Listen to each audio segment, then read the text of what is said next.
السلام عليكم ورحمة الله وبركاته. مليون مبروك فوز نادي الزمالك أو فتيات نادي الزمالك في الكرة الطائرة في كأس مصر وفوزها بكأس مصر على فتيات النادي الأهلي بنتيجة 3 أشواط مقابل لا شيء.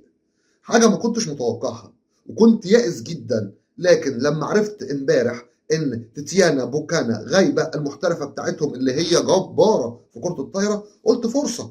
هي عصب الفريق، هي القوة الضاربة للفريق، والحمد لله قدرنا نفوز. لكن قبل ما اقول لك ان انا مبسوط، لا انا زعلان برضه. ليه؟ شغلت قناه نادي الزمالك عشان اتفرج على الماتش. اون سبورت جايبه ماتش في كاس الرابطه، واون سبورت واحد واثنين كل واحده جايبه ماتش. اتفرج على قناه الزمالك الاقي المذيع والله شغال حيادي على قناه فئويه قناتنا، شغال حيادي. لا الاهلي ناقصه كذا، لا يا سلام يا بت لعيبه برافو عليكي من هنا. طب ليه يا عم انت شغال على قناه الزمالك يا عم؟ طب ليه تحرق دم يا عم؟ هو انت شغال على اون تايم سبورت ولا ايه؟ ولا انت حد قايل لك اطلع على قناه الزمالك خليك محايد؟ والله عشان حرق الدم بقسم لك بالله رحت قلب على قناه الاهلي.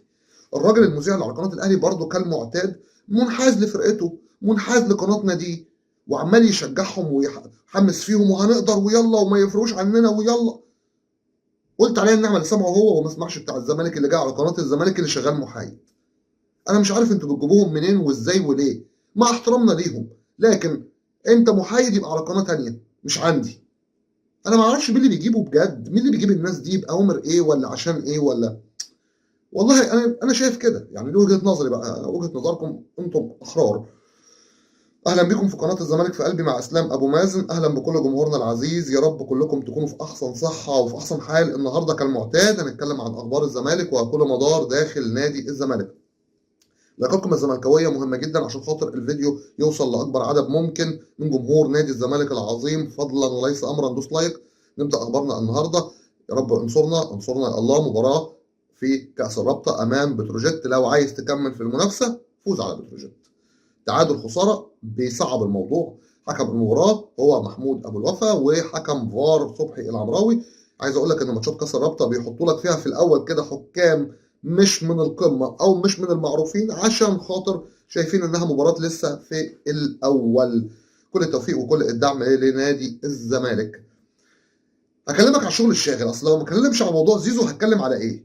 يعني هو اهم حاجه بالنسبه لي، اهم حاجه بالنسبه لي كانوا بيقولوا له ايه؟ عشان انا مش فاكر قوي. كلهم باعوك يا ريتشارد، كلهم خانوك. ريتشارد قلب الاسد. الكل عمال يقول لك زيزو خلاص مضى للاهلي، زيزو خلص مع الاهلي، زيزو اهلاوي، زيزو اهلاوي من النخاع، زيزو اشترى الاهلي، زيزو باع الزمالك. والكلام ده كله ان زيزو باع الزمالك غلط، ان زيزو اشترى الاهلي برضه غلط. ما تشوف المفاوضات شغاله ليه ولا اداره الزمالك عامله ايه. يعني لك ان تتخيل ان حمله ممنهجه شغاله على زيزو. بقى عرف ان نادي الزمالك لازم يتفضى بالاقناع ويتظلم بالاقناع، ونقنع الناس كلها الزملكاويه قبل الاهلاويه ان زيزو ما يستاهلش.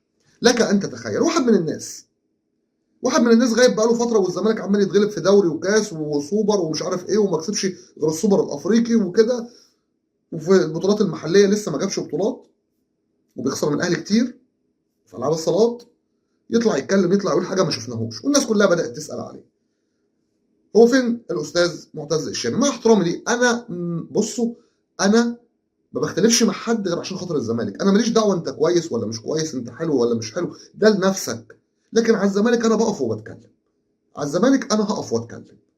استاذ معتز الشامي انا ما بسمعوش، انا بقولها لك صراحه، ما بسمعوش، والله ما بسمعه. احد الزملكاويه الغاليين اللي في القناه الاستاذ حامد قال لي ان معتز الشامي بيقول ان زيزو طالب 100 مليون جنيه و30 مليون جنيه لابوه منحه. بامانه الله ايعقل؟ ايعقل؟ زيزو طالب 100 مليون؟ انا اتأدب لو زيزو طالب 100 مليون. هو ليه يعني؟ ليه؟ مين قال له ان زيزو طالب 100 مليون؟ ولا هل حد قال له يقول ان زيزو طالب 100 مليون؟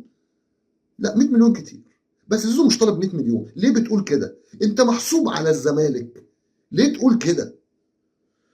زيزو ما طلبش 100 مليون، وانا اتكلمت كتير في موضوع زيزو، وان اداره نادي الزمالك ما قعدتش معاه، وكل مره يروحوا شمال ويمين والكلام بيتغير، والفلوس قلت، الفلوس زادت، الفلوس ما فيش، مقدم تعاقد ما فيش، كلام من هذا القبيل. وقلت لك ان والده زعلان جدا من اللي بيحصل، وعاوز يعمل زي ما اشرف بن شرقي عمل، يلا هنروح الاهلي عشان خاطر دول ما يستاهلوش، وغصب عنك هتروح عشان انت شايف ما فيش حد واقف معاك. يطلع بعض الزملكاويه على التلفزيون، انا ماليش دعوه بالاهلاويه، الاهلاويه شغالين في سكه زيزو عندنا ومحدش قدنا، زيزو عندنا ومحدش، ماليش دعوه بيهم، حقهم، حقهم اللي تكسبوا العبوا. لكن الزملكاويه يطلع حد على التلفزيون يقول لك ايه؟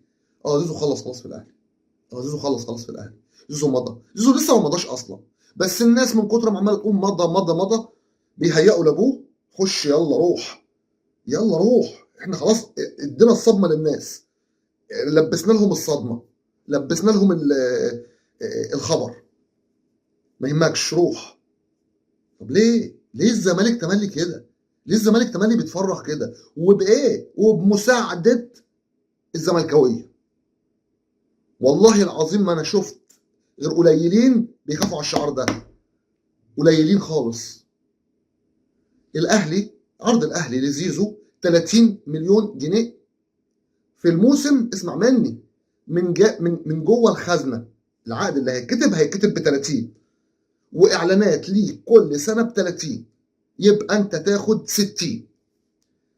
وليك بقى بعض الحوافز، اللي هي بعض المميزات والامتيازات، اللي هي بتبقى جبت بطولات، جبت هداف الدوري، جبت مش عارف ايه، هتاخد فلوس، يعني تخش لك في كام مليون كمان. ده الكلام ده اللي متقال لوالده، وطبعا هيدوا المنحه لوالده وهيدوا له سياره، ماشي، لكن في المجمل هياخد كام؟ 60. طب ايه رايك ان زيزو لو جدد للزمالك ب 50 يا 60؟ واوعى تقول لي كتير، اوعى تقول لي كتير. لكن الكل عايز يوهمك ان زيزو الحق، ده ضارب في العلاوي يا عم، ده شويه بكره هيقول لك 200 مليون. انت شايف الكلام؟ يعني الناس بقى بيهون عليها الاصيل اكتر ما بيهون عليها اللعبي. يعني زيزو ده اللي يطلع بكى بالدموع ويروح للجمهور ويحييه، وعندي الفيديوهات، وزملكاوي وطلع قال لك ما اروحش الاهلي، مش هروح، والناس بتجبر فيه ان هو يروح. انت كذاب، انت رايح. طب والله لا روح، انت عمال تقول انت كذاب، انت كذاب، انت ايه، انت ايه، انت بياع، انت ايه، وابوك ايه، وايه ايه يا عم، خفوا على الراجل شويه. الناس بدأ يعني طول عمرها بتصدر ودنها، بتسمع بودنها، لغت قلبها لما تعرف القلب ان ده زملكاوي وانا حاسس بيه، ولا اهلاوي، ولا بايع الزمالك. ده الناس يا راجل بكت على امام عاشور اكتر ما بتفكر في زيزو. يعني دي تختلف عن دي كتير. امام عاشور المستشار مرتضى منصور قال له احنا عايزينك، قال له انا ماشي، انا عاوز مصلحتي، وراح ماشي. الفرصه ما بتجيش غير مره واحده في العمر، الفرصه ما بتجيش غير، ومشي. وبعد ما مشي جه قال لك ادفعوا لي بقى 3 مليون دولار تاني عشان ارجع لكم. هندفع لك منين؟ خلاص انا رايح الاهلي. لكن ده قاعد ومستني، وعقده انتهى ودخل في مرحله خلاص الفري، وقاعد نفسه تجدد له، نفسه تجدد له، ورفض عروض بالملايين من السعوديه وشريك، وما قالش فرصتي، وقال لك الزمالك اللي عملني وشهرني، ومحدش عاوز يصدق الكلام ده. هو ليه كده؟ ده الزمالك اقسم بالله بيتحارب من اولاده او المنتمين ليه اكتر ما بيتحارب من المنافسين بتوعه. ايه يا عم ده الواحد ما بقاش عارف مين معاه ومين عليه، والله العظيم الواحد ما بقاش عارف مين معاه ومين عليه. عاوزين يمشوا زيزو. واحد من الزملكاويه طلع يقول لك ايه؟ من الزملكاويه لعبت كوره زمان بقى، الزمالك بيعمل اي حد، الزمالك ما بيقفش على حد. يا عم ما بيقفش ايه، هي الدنيا كده بالعافيه. انت عندك لعيبه سوبر، يبقى لازم تكون فريقك كله سوبر، لازم يبقى عندك لعيبه سوبر تبني عليها بطولات. انا ماشي زيزو، وعقبال ما اطلع بعد كام سنه واحد يبقى قريب لزيزو، تلف نفس القصه والاهلي ياخده. ما بتقفش على حد، وبمباركه الزملكاويه بيروح الاهلي. كل ما تبني حد، كل ما يطلع حد يمشي، ونعيد نفس القاره والناس بتنسى وهي ماشيه. هو ده ينفع؟ بدل ما تطلعوا تقولوا ده زيزو، وزيزو زملكاوي اصيل، وزيزو مننا واحد زينا، زيزو اصيل. لا ده هياخد 100 مليون، ده هياخد 90 مليون، ده كانت 80 قريب بقت 100. شغل، اقسم بالله شغل بيتعمل، شغل ما فيه شفت زيه في العالم. شغل، انا هخرب ناديك وافضي ناديك، ناديك ده هخليه على البلاطه. ايوه، انا واحد زي امام عاشور ده ما بكتش عليه، بعني واحد زي مصطفى فتحي ما بكتش عليه. ده لما راح السعوديه وقال لك انا زعلان من امير مرتضى منصور عشان كان مش هرجع، لما مشي امير مرتضى منصور ما رضيش يرجع وراح على بيراميدز. انتوا بتنسوا دول ما بيبكيش عليهم، لكن اللي يبكي عليه لاعب شايلك وارقامه بتدل على مدى انتمائه ومهارته وكل حاجه، سواء مهاريا او اخلاقيا او انتماء، يمشي مع السلامه. يا عم انت اللي مستكتر عليه وعمال تقول واوض اللبس واوض البتنجان، هو انت هتديله من جيبك؟ ده المشكله الاكبر ان النادي الاهلي مستعد يديله اكتر ما انت بتتخيل. هو حلو للاهلي ووحش للزمالك؟ بس ما عنديش، ما عندكش ليه؟ ما انت كنت بتدي، قلت هجيب كارد عشان خاطر زيزو وتجديد اللاعبين، ولا جددنا للاعبين ولا جددنا لزيزو. طب الكارد راح فين؟ لو سمحت، لو سمحت. الواحد مخنوق. زيزو مظلوم. في جلسه ان شاء الله بين ميدو وحازم امام وكابتن حسين لبيب مع زيزو بعد ما يخلصوا ماتشات